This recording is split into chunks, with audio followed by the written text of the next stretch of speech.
Hai hai hai, selamat datang di Jam Kos. Jamnya kita ngobrol santai. Kenalin, aku Tabita. Bersama saya Leonardo. Di sini kita akan membahas hal-hal menarik dan informatif. Yuk semangat yuk. Konnichiwa minasan. Kenapa sih kita pakai bahasa Jepang? Karena kita lagi kedatangan dua ahli perjepangan di SMA Mardika. Mari kita sambut. Hai, Sensei Tachi dozo. はい、はじめまして。私はサンディです。はい、はじめまして。私はノネリフィトリナです。 Pertanyaan pertama nih buat Sensei. Apakah One Piece itu beneran ada? Ya nggak gitu dong nanyanya. Oh, nggak gitu ya. Oke. Oke, pertanyaan pertama. Menurut Sensei, apa adanya budaya Jepang yang sangat ditonjolkan dari Jepang atau ciri khasnya lah istilahnya? Sensei Sandi mungkin bisa bantu jawab. Kalau menurut saya itu yang paling menonjol adalah disiplin dan bersih. Betul sekali. Ya. Contohnya kalau kayak di sana ya ada kereta gitu. Di sana kan kebanyakan nggak On time. On time. Kereta itu harus on time. Kamu ketinggalan 5 menit sudah ketinggalan. Dan di sana tidak boleh ada motor. Motor itu sedikit ya. Orang yang punya motor itu sedikit. Jadi pemerintah memfasilitasi Shinkansen itu ya. Tahu kan Shinkansen? Tahu, kereta itu kan Kereta apa? Kereta cepat. Ya. ya, itu jadi pemerintah memfasilitasi itu. Jadi sesuai dengan pengalaman saya kedatangan 2 orang Jepang yang ikut ngajar sama saya dari konjen Jepang. Jadi ada konjen Jepang itu kasih bantuan tenaga mengajar dari Jepang asli yang ikut mengajar kita sampai 7 bulan. Nah itu peraturannya tidak boleh membonceng native speaker menggunakan sepeda motor, itu nggak boleh. Wah. Jadi harus pakai mobil lah Sensei ya? Iya, Atau jalan kaki gitu atau ya? jalan kaki, atau kamu naikkan becak malah boleh. Oh. Dia malah suka ya kayak gitu ya? Jadi menurut mereka sepeda motor itu Polusi. abunai, bahaya dan polusi. Oh, jadi di sana tidak ada orang yang berboncengan begitu? Kalau boncengan nggak ada ya Sensei ya? Kalau Saya rasa pakai boncengan. sepeda ontel deh, banyak kan, atau jalan. Karena di sana pajaknya itu tinggi. Iya. Jadi kendaraan bermotor kayak misalnya sepeda motor atau mobil itu pajaknya itu luar biasa di situ. Nggak kayak kita ya Sensei ya. Kalau kita kan aduh murah banget itu segitu. Baik. Bagaimana perilaku ketertiban sekolah di Jepang yang mungkin bisa dapat diterapkan di sekolah kita? Ini menarik. Langsung cus. Langsung ya. Langsung semangat ya. Jadi kalau di Jepang tidak ada budaya contek mencontek. Betul sekali. Jadi kamu ujian harus hadap depan. Kamu nengok sedikit, coret namamu. Wah. Jadi langsung terdis gitu.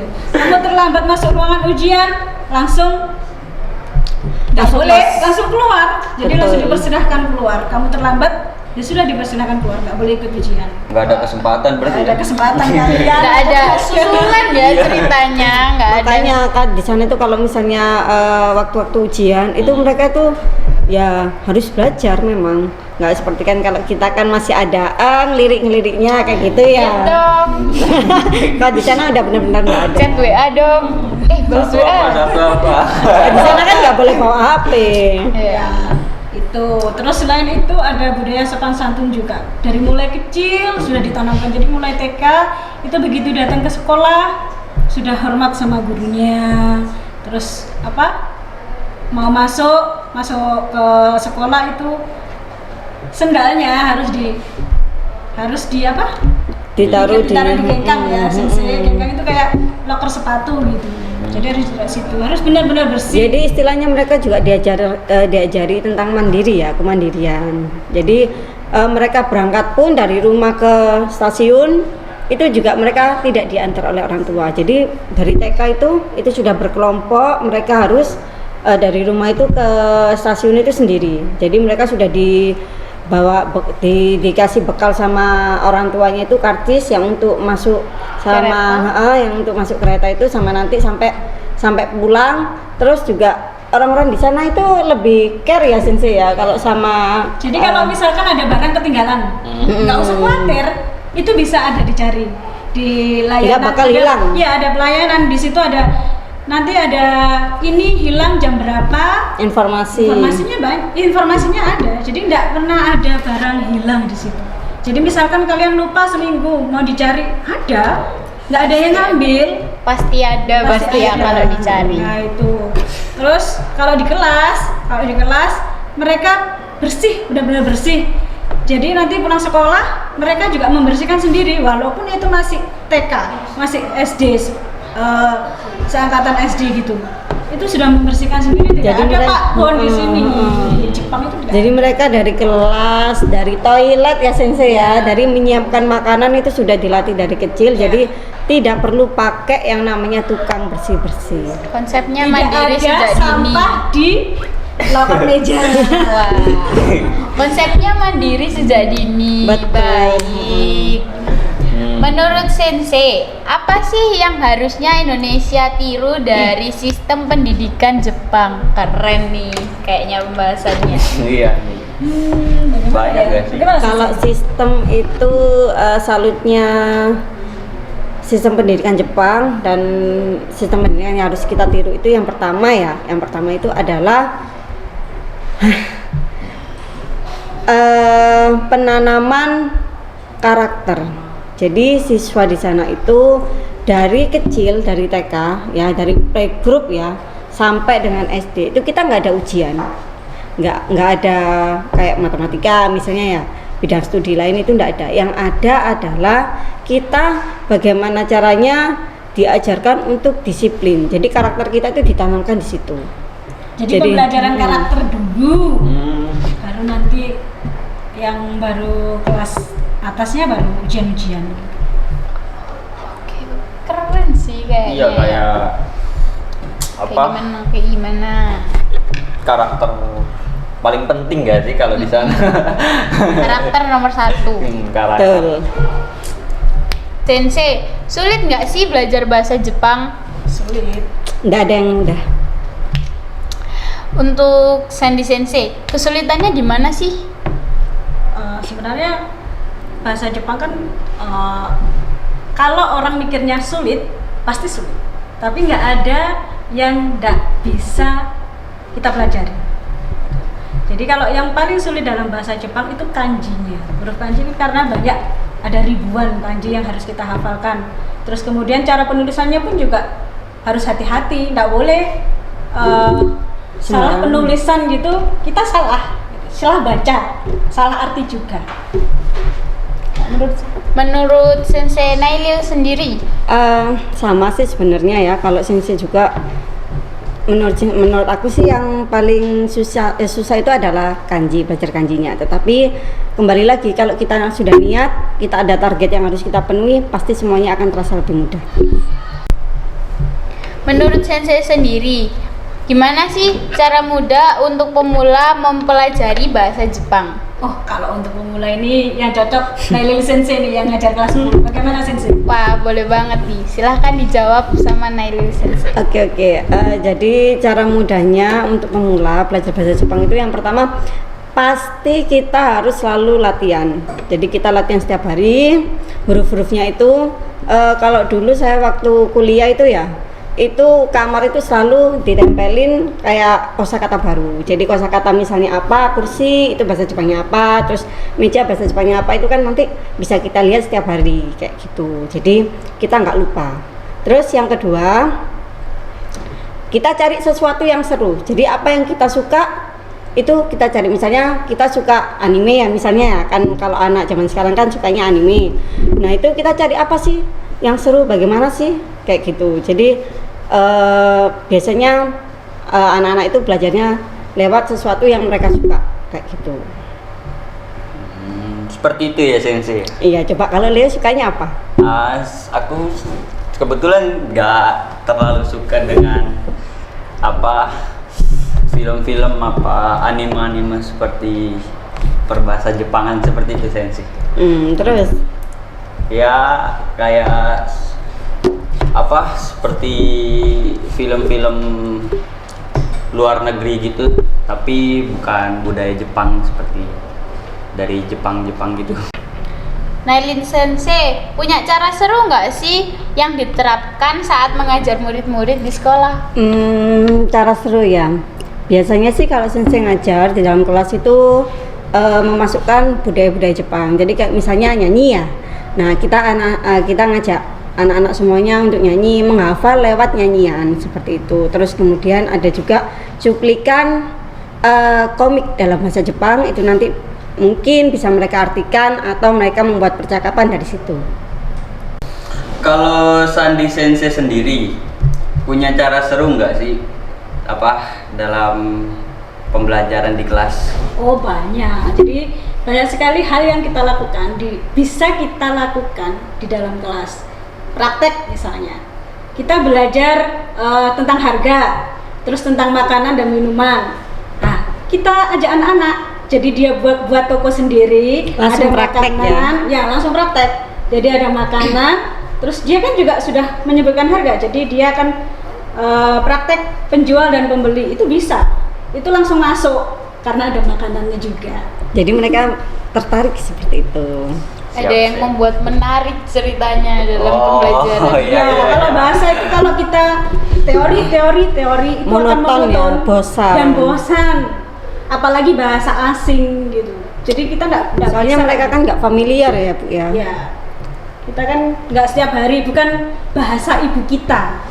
Jadi bagaimana caranya supaya bisa menarik? Ya itu tadi, dengan menyanyi, dengan praktek, terus dengan gambar. Bisa loh, dari huruf itu dibuat gambar. Misalkan huruf U kan begini, bentuknya mirip udang kan? Iya. Nah, itu juga bisa digunakan. Jadi bahasa Jepang itu selain kita harus continue setiap hari dihafalkan, itu juga harus punya imajinasi yang besar. Jadi kalian harus punya imajinasi yang besar. Misalkan huruf U, huruf U itu kayak Mirip apa sama ya? apa ya? Mirip sama apa ya? Oh, mirip perutnya badut? Boleh. Mirip udang? Boleh. Jadi tergantung imajinasi kalian. Mainnya main imajinasi kalau Sandi Sensei. Iya, tuh. Baik, terima kasih atas jawabannya. Selama belajar bahasa Jepang, ada gak sih kejadian unik atau lucu yang membekas sampai sekarang? Mungkin Nailin Sensei bisa menceritakan. Bongkar aib ini. Wah.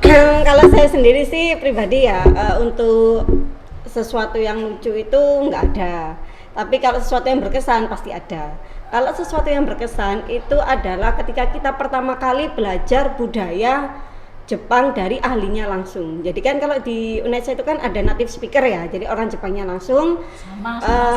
Yang kita belajar dari situ. Jadi dia itu ngomongnya itu pakai bahasa Jepang, pakai bahasa Inggris, nggak pernah pakai bahasa Indonesia. Dan juga dia bahasa Inggrisnya itu cuma secuil aja. Sedangkan kita masih jurusan semester 1.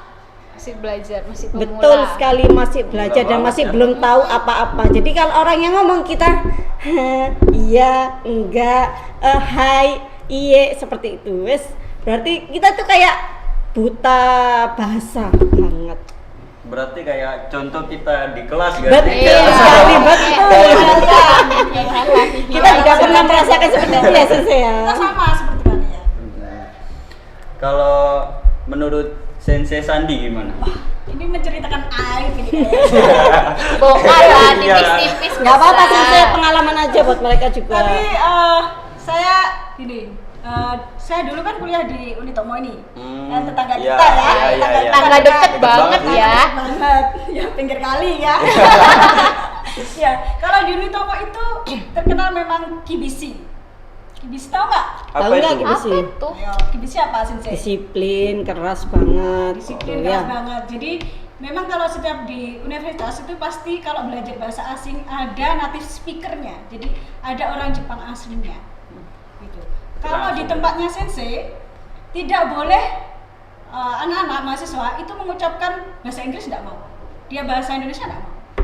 Jadi harus pure bahasa Jepang. Jadi apapun yang kalian bisa ucapkan. gitu. Jadi dilatihnya seperti itu. Wah. Terus ada yang pengalaman lucu nih yang saya ingat sampai sekarang. Jadi kalau di Unitomo itu ada peraturan begini. Jadi kalau kita kan setiap hari diajar ya, Ya. habis itu besoknya langsung kuis.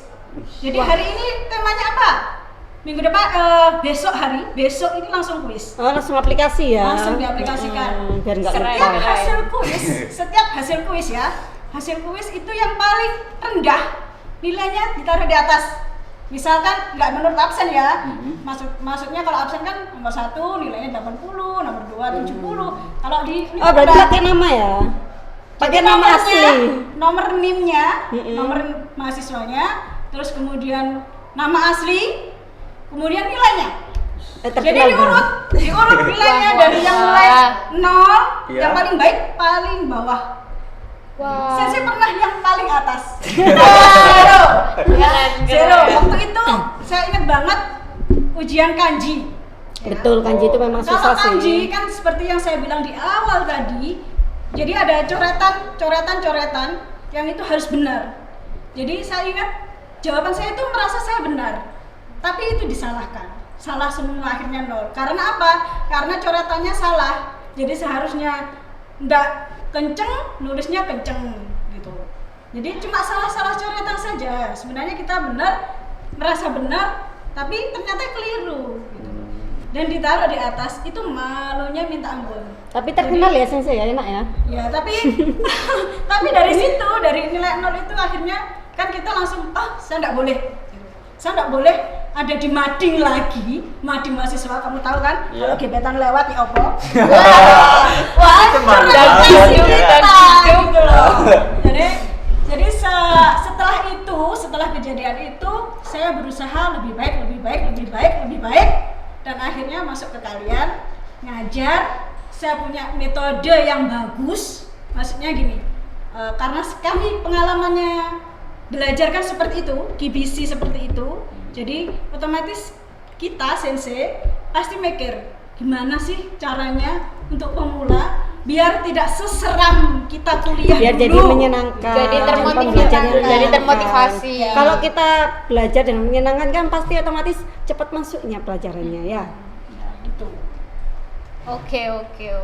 Cukup membuat Shock ya. shock ya, Adegan-adegan. deg-degnya itu Ternyata ya. nggak kalian aja kan yang nilainya Kita juga 0 dan sebagainya. Kita juga sama, kita Ternyata- juga murid dulunya. Ternyata Sensei pernah merasakan jadi kita juga sekarang. Wah. Ya. Tapi pengalaman itu jangan dijadikan istilahnya Beban. saya enggak terus nilai saya 0 memang saya sulit, enggak boleh gitu. Jadi Harus kalau nilai saya termotivasi. 0 harus termotivasi. Harus semangat Minggu sih. depan saya tidak boleh nilai lagi 0. Ambil sisi Ambil positifnya sisi ya. positifnya. Nggak boleh langsung nyerah berarti ya. Semangat pokoknya harus belajar sih. Dan harus continue. Kalau bahasa Jepang nggak bisa, kalau misalkan kalian malas-malasan gitu nggak bisa. Jadi harus setiap hari dilatih walaupun cuma ketemu gurunya konnichiwa sensei gitu aja sudah senang kita. Berarti kayak wah masuk nih Iya. dalam belajarannya. Ada bahasa Jepangnya. Asik, Sudah asik. senang kok. Kita nggak berharap muluk-muluk kalian harus pergi ke Jepang gitu. Harus Nggak. ngomongnya lancar enggak? Tapi kalau kalian bisa sampai ke Jepang, itu Alhamdulillah. alhamdulillah. Berarti ada plusnya. Ya.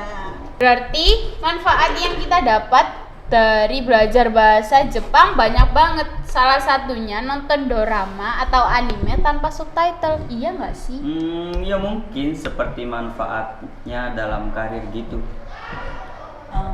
Iya sih, kalau menurut sensei kalau dalam karir kan lebih luas. Kayak saya tadi bilang kalau sastra misalkan kan bisa kemana saja, bisa jadi interpreter di perusahaan Jepang. Nah itu kisarannya kalau sekarang sudah sampai 7 sampai 9 juta ya setiap bulan. Wah. Terus ada juga yang Ajinomoto di Mojokerto itu Iya. orang-orang Jepang yang ada di situ, pemimpin-pemimpinnya itu kan mereka nggak di situ aja, jadi mereka cari les bahasa Indonesia. Istilahnya nggak bisa bahasa Ya, Indonesia dari ya sana Sensei. mereka Jadi nggak bisa bahasa guru Indonesia. ya. Jadi kita dipanggil ke sana untuk ngelesin dia bahasa Indonesia dan itu 300 lumayan. per jam, lumayan ada 300 Banyak sampai ya. Hitung 400. aja ya, misalnya Itu dia per lesnya jam ya. per jam. Jam ya. Kalau kamu misalnya les 5 jam. Berarti kali sekian. Terus banget. ada lagi kan perusahaan-perusahaan yang itu yang cuma staff-staff aja itu kan tidak harus menguasai. Jadi misalkan kalian kalau di SMA ini kan pernah belajar bahasa Jepang, itu bisa. Jadi tidak harus menguasai. Kalau staff loh ya, ukuran staff loh. Kalau cuma staff-staff yang ngurusin dokumenan gitu. Istilahnya paling nggak ada basic ya, Ya, Sensei, ada basicnya.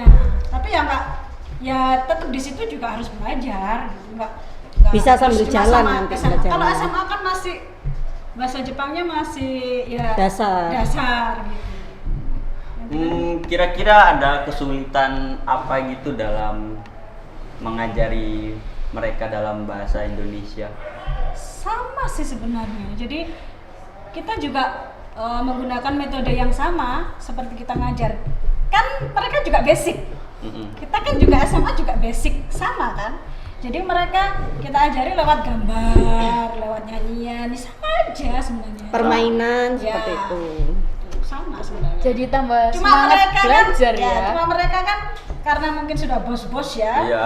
Belajarnya tinggi ya, jadi lebih cepat. Karena mereka kan punya target yang harus mereka capai Ya. kayak gitu. Jadi tambah semangat Kebayarannya belajar. mahal juga kan. Wah, kayak kerasa ya bau-bau uangnya itu kerasa banget gitu. Oke, baik. Baik. Apakah seseorang yang memahami bahasa Jepang bisa berkesempatan untuk mendapatkan beasiswa? Mungkin Bisa banget. Bisa banget ya, banyak loh beasiswa yang ditawarkan itu untuk pembelajar bahasa Jepang. keren. Berarti Ada yang di sana cuma beasiswa itu kan banyak. Ya. Ada yang di sana cuma wisata 1 bulan, 3 bulan. Ada yang di sana memperoleh kesempatan untuk belajar lagi. Istilahnya kuliah lagi di sana. 3 bulan, ada yang 1 tahun, banyak. wah, keren. sih. Gimana kalau bekerja di Jepang pasti dibutuhkan tingkat tertentu, atau mungkin kita yang pemula bisa langsung ke sana? Sensei nanya. Mungkin Sensei Naili bisa menjelaskan. Untuk bekerja di Jepang ya, kalau untuk bekerja di Jepang itu pastikan kita harus punya sangu ya, istilahnya kita punya skill yang akan kita gunakan di sana. Karena kalau kita tidak punya skill, kita ke sana mau ngapain? Betul enggak? Iya, betul. Apakah kita ke sana cuma mau Lihat-lihat, lihat dong gini kan nggak mungkin ya. duduk-duduk. Jadi kita yang pertama itu memang kita harus melatih skill kita dulu. Jadi biasanya kalau kita mau ke Jepang itu nanti ada tesnya. Ya, jadi kalau misalnya kayak di mana kayak bahasa Inggris misalnya ada TOEFL-nya itu ya, itu kan ada tingkatannya. Berapa kamu skornya berapa kayak gitu kan. Itu di Jepang juga ada. Jadi kita biasanya itu kalau di UNESA itu ada yang namanya JLPT. Jadi JLPT itu antara N5 sampai dengan N1. Itu nanti kalau kamu mau ke Jepang kamu harus lulus tesnya sampai N berapa ya Sensei kira-kira ya? Sampai N Kalau dulu itu lebih sulit. Jadi kalau dulu itu bisa N3, N4 baru bisa berangkat. Tapi kalau sekarang mungkin lebih ke bawah lagi jadi N5. Jadi kalau di Jepang itu TOEFL-nya itu enggak tingkat 1 yang paling tingkat 1 yang paling lemah, terus tingkat 2 yang bawahnya enggak. Jadi kebalikannya. Kalau di Jepang itu ada N1, N2 sampai N5 kan. Iya. Nah, yang paling bagus ini N1. Itu yang paling bagus. Nah, yang N5 ini juga sulit tapi kita masih bisa jangkau. istilahnya bisa kita masih menguasai. dasar lah itu. Ya. Itu kalau N5 itu siswa SMA juga boleh ikut kok. Wah, Terus kalau masalah keren bekerja banget. ya, kalau masalah bekerja itu saya rasa ada lembaga sendiri. Jadi ada sekolah magang, banyak kok di Surabaya juga banyak. Jadi ada sekolah magang dulu. Itu mau ngapain? Gitu. Itu kalau kan ada yang buat nurse apa? Perawat. Jadi ada yang perawat, itu ada sendiri. Jadi ada yang buat ke perusahaan itu ada sendiri. Jadi ada sekolah magang yang menangani dari tes fisik juga loh. Nanti ada pelatihannya Ada ya tes Sensei ya. fisik, ada pelatihan. Terus beneran di sekolah magang itu Diajari diajari benar-benar bahasa Jepang. Jadi budayanya juga. Skillnya Jadi lebih kalau biasa begitu lagi. masuk itu sudah kerasa kayak di Jepang. Berarti Masih kayak ada sekolah magangnya sebelum berangkat ke Oh. sana kalau kerja loh ya, kalau kerja. Kalau Kalau untuk beasiswa kerja. yang biasa-biasa buat anak yang belajar itu biasa gitu. Ya lewat sekolahan, lewat kampus itu masih bisa. kira-kira untuk proses magang itu lama nggak sih Sensei? Ya Tergantung sekitar ya. berapa bulan gitu ya. Berapa bulan. Jadi tergantung sekolah magang tersebut siap mengirim kalian itu berapa bulan, kan tergantung skillnya juga toh. Iya. Jadi ada targetnya. Kalau targetnya sudah, kalian sudah siap berangkat, ya berangkat. Berarti Itu berarti sama halnya kayak misalnya pertukaran pelajar gitu Sensei kan? Beda. Kalau pertukaran pelajar itu kan bukan bekerja. Oh, bukan bekerja. kalau ini kan untuk magang kan untuk bekerja, berarti kita Betul. dilatih kayak kalau kamu Benar-benar mau jadi dilatih. perawat di sana kamu harus belajar gimana Tentang kesehatan, cara kesehatan. merawat orang di sana seperti apa, kan kayak Kan kayak Bahasa nggak Jepangnya kan sama. juga beda. Bahasa Iya. Jepang yang untuk khusus untuk perawat kan ada sendiri. Oh, berarti sendiri-sendiri ada kelompoknya masing-masing Nggak ada berarti. kelompoknya jadi nggak Enggak, salah. bukannya kelompok-kelompok gitu bukan ya. Maksudnya Istilahnya gini, pekerjaannya. Istilahnya kalau dari perawat gitu, Iya. kan ada istilah suntik. Kalau di sekolah kan nggak mungkin diajari suntik, kan nggak mungkin toh. Iya, iya. Nah, jadi ada istilah-istilah baru yang harus harus dipelajari dan mengenai kamu bidang kenali. itu. Jadi lebih mengerucut gitu loh. Oh, Kalau iya, di iya. SMA kan kita belajar semuanya gitu. Bisa Oke. belajar bahasa sehari-hari gitu. Tapi kalau kamu memang kepinginnya magang ke sana, kerja di sana, ya dikerucutkan. Kalau di sana mau ke perusahaan ya istilahnya bahasa Jepangnya juga khusus Diarahkan yang untuk Misalkan perusahaan. mesin ini apa gitu, bahasa Jepangnya apa, ya situ. Oke. Jadi harus siap. Harus siap semuanya berarti ya. Ya, harus siap baru bisa dikirim. Kalau belum siap ya nggak bisa dikirim. Gitu. Harus terlatih untuk orang-orang terpilih. Tapi semua bisa kok, bisa. Kan tidak ada yang tidak bisa. Asal ada kemauan. Yes. Niatnya dulu yang diperbaiki. Niat nomor 1. Betul. Baik. Wah, menarik sekali ya pembahasan kali ini. Super informatif dan seru abis. Arigato gozaimasu sensei. Sekian untuk episode ini. Terima kasih telah bergabung dengan kami untuk episode perdana. Sampai jumpa di episode selanjutnya di Jam Kos. Jamnya kita ngobrol santai.